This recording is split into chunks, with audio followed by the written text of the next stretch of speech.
Hey, team, welcome back to another episode of the Intentional Agribusiness Leader Podcast. This is your host, Mark Jewell. And today I am joined by Mr. Wes Ward, who's the president here in North Carolina with Harvey Fertilizer and Gas Company. Wes, welcome to the show, man. Hey, thanks, Mark. Appreciate you having me, buddy. Yeah, I'm excited. This gonna be fun. I like your energy. I like what you're doing over here at Harvey. And yeah, let's get into it. You get the same opening question everybody gets. What does it mean for you, Wes, to be intentional? Yeah, so I'd say to be intentional, you can go a lot of different directions with that. But to me, it means to be on the front lines with your people, to be in the trenches with your guys and really understand what challenges they're facing. The further that corporate gets removed from the selling process, can be very problematic for companies. So to me, if I can be with my guys on the front lines in the sales process, be in the brick and mortar stores with my guys, and again, understand their challenges. That's what it means for me to be intentional from a leadership position. I dig it, man. I like it. And I like people that are willing to get in there and get elbow to elbow with their people, with customers, and make things happen. You develop a lot of respect that way. It's good You got to stuff, do man. it. Yeah. Well, talk to us a little bit about yourself and Harvey, and give us an update. Yeah. So I grew up in Conway, North Carolina, very small rural town. Always been entrenched in agriculture. My dad owned a cotton gin and a grain elevator. We never actively farmed, but I know what it's like praying for rain and understand how your Christmas is going to be basis that rainfall. So Mm-hmm. understand the challenges of the farmer. And went to NC State in college and got a summer internship here at Harvey's. And once I graduated, and been here ever since. So this August will be 14 years. Wow. Harvey's is a family run company. Been around since 1871. Longest continuous run company in North Carolina that's family owned. 14 ag retail stores, providing farmers with chemical seed, fertilizer, full application. We run 2 cotton gins, both located in North Carolina. In the grain business, we condition soybeans for national brands as well as independent brands, as well as wheat. Um, in the propane business, so we have 8 different propane stores. Sell commercial gas to ag customers, curing tobacco, chicken gas, turkey gas, as well as sell a fair amount of residential home heating gas as well. Hmm. And then for fun, I guess we farm 7,000 acres as a company too. So we're heavy into produce, and here recently we've just gone strictly to row crops. So corn, cotton, soybeans, and wheat. So Got it. that's Harvey's in a nutshell. Cool, man. That's good. You got a lot of people working under there. How many retail locations do you have? All in all, we've got about 30 different brick and mortar businesses between, ag retail, propane, cotton gin, everything that I mentioned. So, and 400 people that fall into that, 400 great people that make it all work. Mm. So Wow, the day that's goes by awesome. fast, that's for sure. Good for you. Good for you. I would have, based on what I know and looking at the analytics, I know we have a fairly Midwestern contingent following because that's where I'm from, and that's where there's a big chunk of ag up there. So we're gonna. What's one thing about southeastern ag that you think would be different than the Midwest? I would say they can easily procure chemicals and things like that because it's just corn and beans, right? Or it seems to be a lot of grains. When you get to North Carolina, what do you know about cotton and peanuts and tobacco, sweet potatoes? Throw some veggies in there and all your normal row crops. So it's very, very diverse. So sellers have to have a very diverse skill set. It's a big challenge to ag retailers to make sure we've got the right products on hand. Creates a lot of problems with inventory at times. Um, but it's just such a diverse crop mix here in the Southeast compared to some of our neighbors in the Midwest, I would imagine. Yeah, yeah. That's a since I moved to North Carolina, obviously I've been observing the crops and looking at it. Or just there's so much diversity. I mean, Yeah, all over the place. I drive. I mean, just in my little county here in Chatham County, and I mean, there's just so much diversity. I mean, there's goats over here. There's tobacco over here. There's, that's right. I mean, a field of soybeans that never got harvested, and I would like that would never happen in the Midwest. What is this about? Yeah. Well, I tell you what, if you ask probably the Midwest soybean farmer what maturities they grow, I would assume group 1 through 3. I'm not even sure, Sure. but Yeah. I think 80% of our soybean sales are group 7s. And Mhm. so Hmm. it makes for an interesting fall, that's for sure. Yeah, yeah, absolutely. Cool, man. Well, what in your guys' business, have you struggled along the lines of talent attraction, development, keeping people, or what's working for you guys? Yeah, so I would say the biggest thing that we try to cultivate here at Harvey's is, a family run atmosphere. Hmm. It's always an open door policy. If you want to come see me in my position, our CFO, whatever you're facing, that family atmosphere has generally won for us to retain good employees. We provide a good training atmosphere. We run about 250 acres worth of research on Harvey Farms. So making sure that our young sellers that come in, they're continually getting educated to make them better at their trade, right? And we give them some autonomy in their day-to-day responsibilities. You don't get micromanaged at Harvey's, good or bad, as well as getting set expectations. So they understand what they have to do, but they're responsible for getting it done as well, and that seems to be a winning atmosphere for our employees. Yeah, that's good, man. I like it. I like the approach. What if we were going out in that 250 acres? What how does that help you advance the learning of, say, maybe a young agronomist and so forth? I'm just curious from a training perspective. Yeah, so the biggest thing, you know how it is when our great vendors come to sell us on the latest hybrids of corn seed or soybean varieties or cotton varieties, whatever it may be. You can grasp certain things from the book, but sometimes you can't really grasp, say, on corn, how many nitrogen units should I have, or how does it respond to fungicides, or how does it respond to a V4 or V5 application of a certain foliar nutritional. Mm. So our research farm has really expanded on the knowledge of value added products, as well as trying to position things a little bit more strategic than some of our basic seed guides can do. So it's been a great, proving grounds for not only our products, but also our salesmen to learn more in detail about certain things. Oh, that's cool. I like that. A lot more hands-on. Yeah. What from a culture building perspective, how do you maintain that family run, family owned company atmosphere, culture about the place? And if you have any other aspects of the culture that I don't know about, feel free to share with me. But just curious, what's the science behind the keeping that going? Yeah. So you got to have empathy, from a leadership position, and I think it does fall into a family atmosphere. Is that you got to understand what your employees are going through, and so having the family-run company, it really provides a relationship opportunity. You're not just a number here, and the biggest thing is hearing employees and their challenges and making sure we're making those changes. It's one thing for somebody to tell me, "Hey, I'm having this struggle or this challenge," and it could be with a sales process or with another employee or maybe a facility that needs an upgrade, is making sure that we're making those changes to allow the employee to understand that, hey, you're being heard and we're going to make the adjustment so we can be better together as we move forward. Good, cool, man. I like it. What's been in your over your 14 years there? What's been one of the biggest challenges that you've had to overcome? Yeah, so I just turned 37 on Sunday. Fortunately, I don't have any gray hair. I don't know if that's good or bad. I've got two kids, so I'm getting there with the gray hair. But being in my position, a very fortunate position to be in, I think the age has hindered me at times from a leadership standpoint, because you got to understand that you don't know everything, right? And a lot of the guys in the field are much older than me, much more wise than me. So just understanding that, hey, they know more than I do, right? So I need to sit back and listen, understand what they're telling me, and so we can all make better decisions. But that's probably been the biggest thing. Mm. Yeah. So how have you worked to overcome it?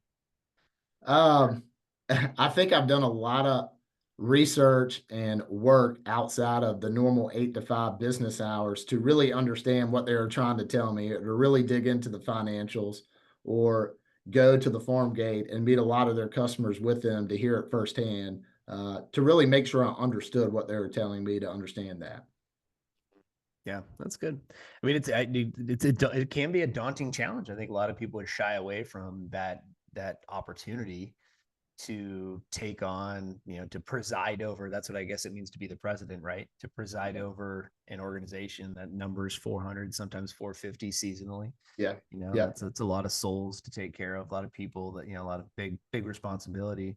Um, Yeah. So what do you think for you? Is there something that sets you apart in that process? Was it just being in the right place at the right time? Like how, yeah, here's the nature of my question. If there's a young up and coming leader thinking about how do I position myself for greater level of success? How do I get to be the president of a big company like that one, by the time I'm 37, Yeah, 35 when you started it, right? yeah, So, that's right. so what would you advise somebody that's coming up?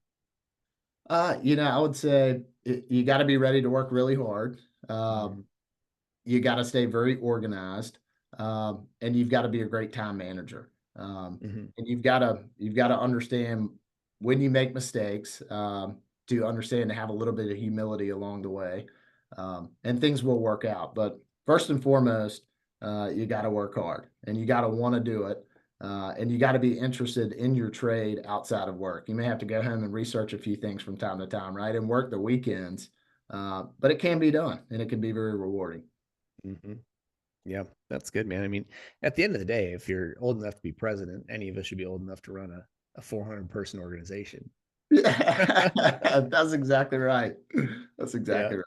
Yeah. I think there's even a couple of candidates this year that are sub 40, for the first time running for president. So, Jeez. what why why But I think the why main why two should you be are selling yourself short, man? hey, I was just in DC on Capitol Hill, actually last week going to see senators and congressmen. So Where you uh, at? it looks like some of the candidates are well over 75. There's Trump and Biden, 75 plus. I'm not sure, but Yeah, I think they're both over 77.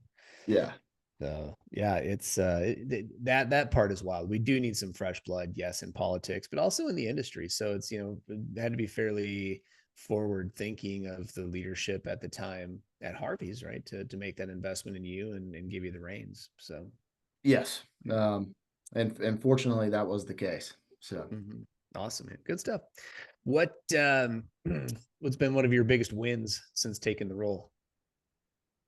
yeah, I'd say maybe creating some succession plans for some of our brick and mortar stores. So, as the location manager who probably managed that store for 30 years, as he decided to make that step into retirement, is finding the next good young person to come in and take that torch and move that store forward.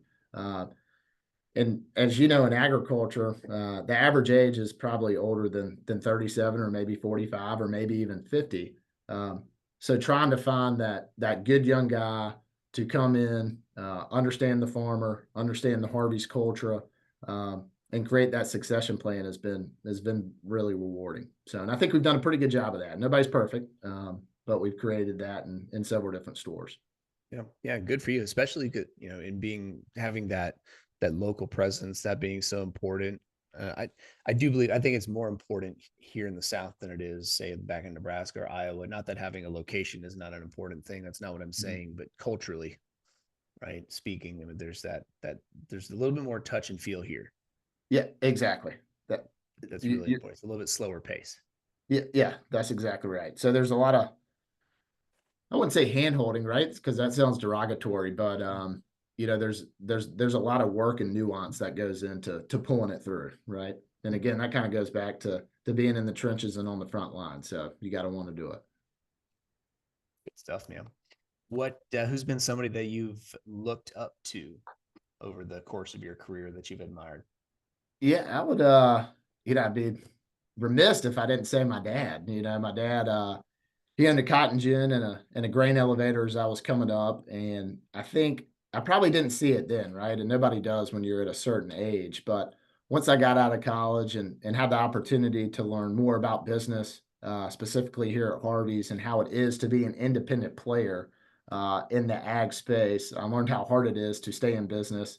Um, and I think looking back and seeing that my dad owned his own businesses, like a lot of entrepreneurs do, uh, sent me and my three older sisters all through college. It just means a lot, right? Just that good blue collar work ethic. I don't think will ever wear off and help me get to where I am today. Yeah, good stuff, man. That's great.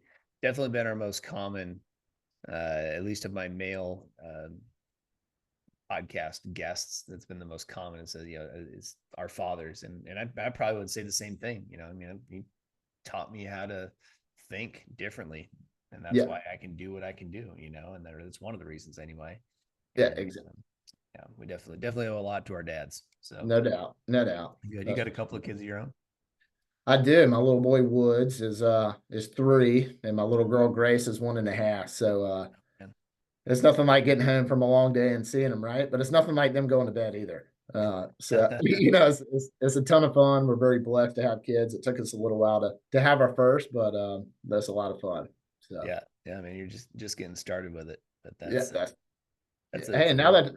now that I know you're in Pittsburgh, you Mhm. can come babysit anytime you like, Mark. Tell you what, man, I have we were just in Siler City today, and my 16-year-old, my oldest, took her driver's test and passed. So I can send one over there to Yeah.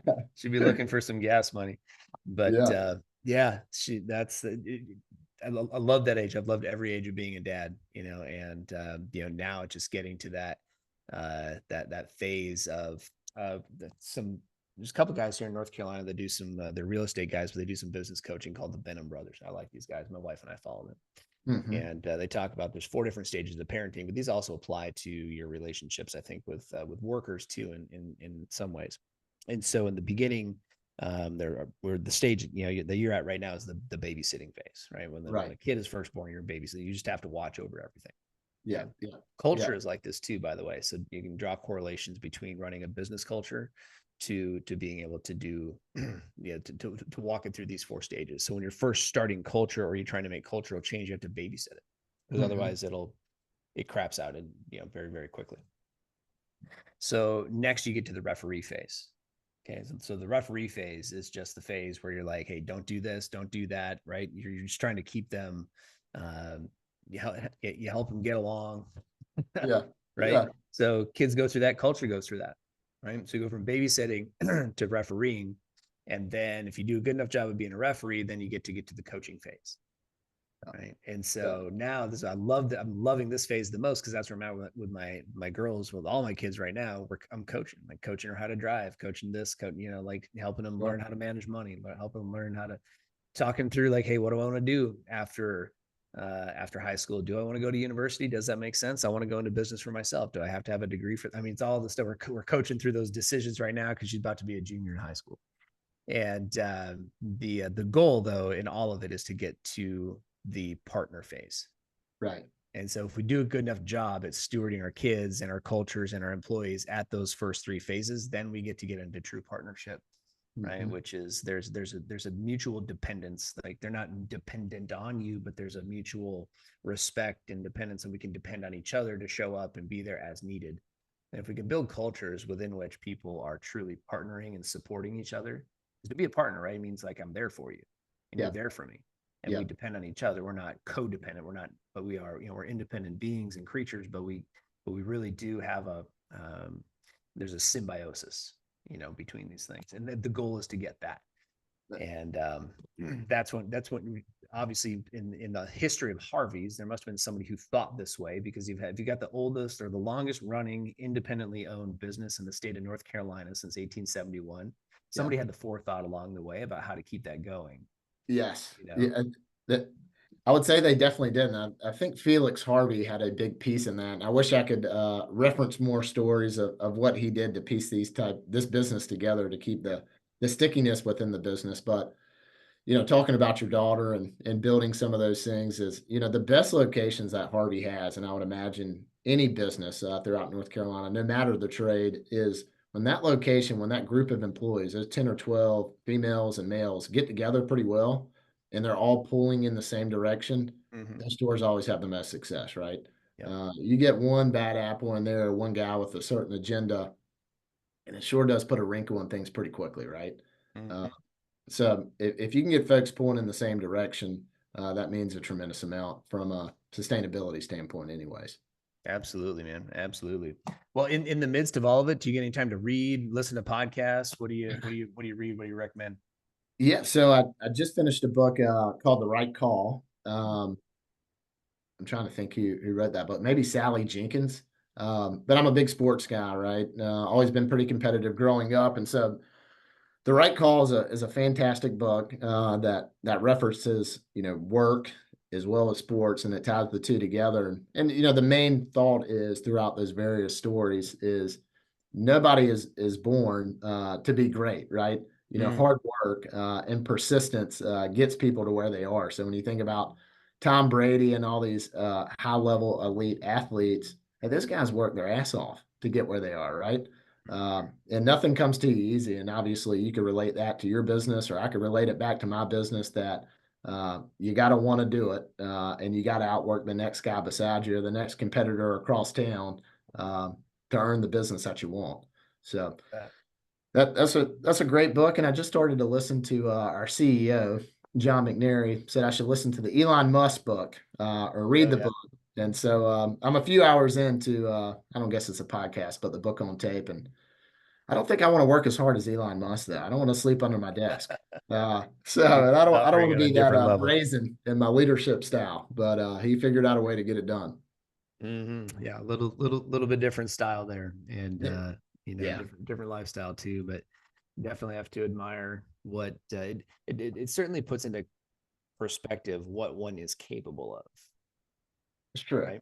And so you, not that I would encourage anybody to necessarily have to be that way. The other thing that you have to consider around Elon Musk is that his brain operates at the level of a chess master, which means that everything he's doing right now is only what you see. He's actually already 12 moves ahead, Right. right? Right. So, and I say that because that's impressive. B, also scary. Right. Right. That means he's calculated everything that could possibly happen, and he's Yeah. already chosen his moves, Yeah. right? Probably the next 3 or 4 or 5 based on what happens, right? So, Yes. but it's he has a purpose, for his time here on this planet, and he's living it out. So you got to admire somebody who's willing to fully embrace that too. Man, no doubt. He's he's doing him, that's for sure. That's So that's the one way to put it.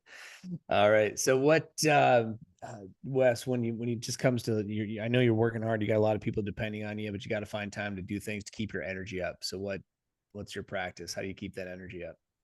um I think it's just the will to be the best, right? Again, I always have been a competitor my whole life.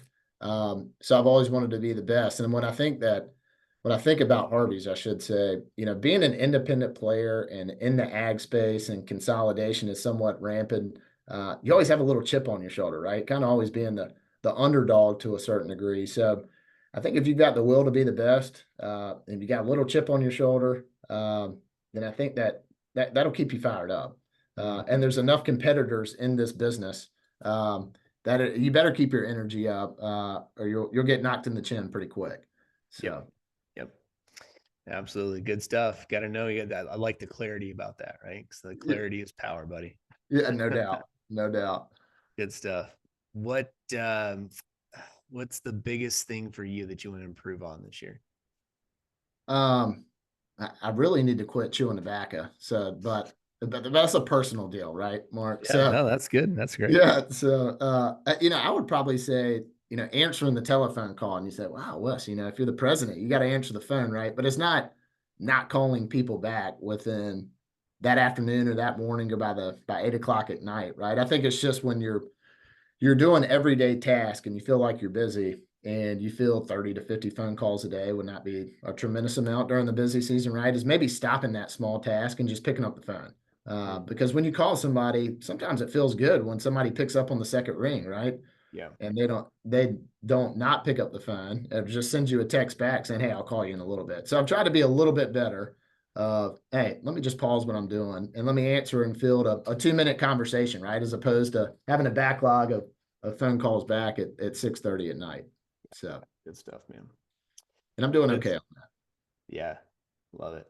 Well, Wes, if people want to go just check out more about you guys, where should they go look? Is it Harvey's.com, or where do they go? Yeah. So Harvey Fertilizer and Gas.com. Okay. That'll kind of give you a good list of our retail stores, the various businesses that we're in, and the locations and the services that we provide. So Cool. Good enough. How do we get connected with you? LinkedIn? yeah, LinkedIn. I'm not a big social media guy. No Facebook, no Instagram. Leave that to my wife. But yeah, LinkedIn, you can find me at Wes Ward. That's right. Sounds good, man. Well, hey, thanks for being on the show.